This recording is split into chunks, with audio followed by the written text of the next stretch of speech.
Bismillahirrahmanirrahim. Pembahasan yang kedua adalah tentang tujuan kebijakan fiskal.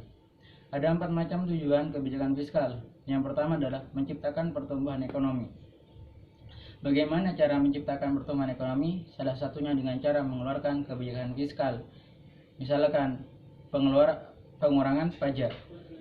Pengurangan pajak bukan berarti mengurangi pendapatan negara, namun dengan pengurangan pajak akan berdampak terhadap peningkatan industri dan bisnis di sebuah negara. Kemudian tujuan kebijakan fiskal yang kedua adalah mengurangi pengangguran.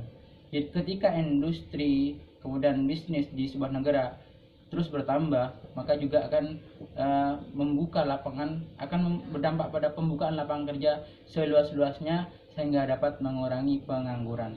Kemudian tujuan kebijakan fiskal yang ketiga adalah untuk meningkatkan laju investasi. Jadi ketika iklim perekonomian di sebuah negara, contohnya negara Indonesia misalkan, itu baik, banyak industri yang bangun, kemudian banyak bisnis yang dikerjakan oleh masyarakat, kemudian banyak orang yang bekerja di industri tersebut, otomatis akan mengundang investor untuk menginvestasikan hartanya atau akan untuk mendorong untuk berinvestasi di negara kita Indonesia ketika iklim perekonomian di negara kita itu baik. Kemudian tujuan fiskal yang keempat adalah untuk mengurangi defisit anggaran. Jadi biasanya di sebuah negara, ya biasanya kebanyakan dari anggaran yang setelah ditetapkan APBN negara itu kan lebih banyak pengeluaran daripada pendapatan. Namun ketika terjadi seperti itu, pengeluaran lebih banyak daripada pendapatan negara, maka fungsi kebijakan fiskal adalah menaikkan tarif pajak sehingga pendapatan negara akan meningkat juga. Seperti itu. Bismillahirrahmanirrahim. Pembahasan yang kedua adalah tentang tujuan kebijakan fiskal. Ada 4 macam tujuan kebijakan fiskal. Yang pertama adalah menciptakan pertumbuhan ekonomi. Bagaimana cara menciptakan pertumbuhan ekonomi? Salah satunya dengan cara mengeluarkan kebijakan fiskal. Misalkan pengurangan pajak. Pengurangan pajak bukan berarti mengurangi pendapatan negara, namun dengan pengurangan pajak akan berdampak terhadap peningkatan industri dan bisnis di sebuah negara. Kemudian tujuan kebijakan fiskal yang kedua adalah mengurangi pengangguran.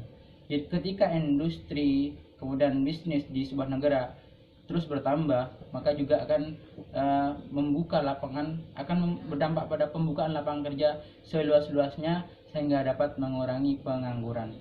Kemudian tujuan kebijakan fiskal yang ketiga adalah untuk meningkatkan laju investasi. Jadi ketika iklim perekonomian di sebuah negara, contohnya negara Indonesia misalkan, itu baik, banyak industri yang bangun, kemudian banyak bisnis yang dikerjakan oleh masyarakat, kemudian banyak orang yang bekerja di industri tersebut, otomatis akan mengundang investor untuk menginvestasikan hartanya atau akan untuk mendorong untuk berinvestasi di negara kita Indonesia ketika iklim perekonomian di negara kita itu baik.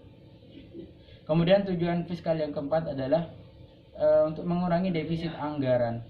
Jadi biasanya di sebuah negara, ya biasanya kebanyakan dari anggaran yang setelah ditetapkan APBN negara itu kan lebih banyak pengeluaran daripada pendapatan. Namun ketika terjadi seperti itu, pengeluaran lebih banyak daripada pendapatan negara, maka fungsi kebijakan fiskal adalah menaikkan tarif pajak sehingga pendapatan negara akan meningkat juga.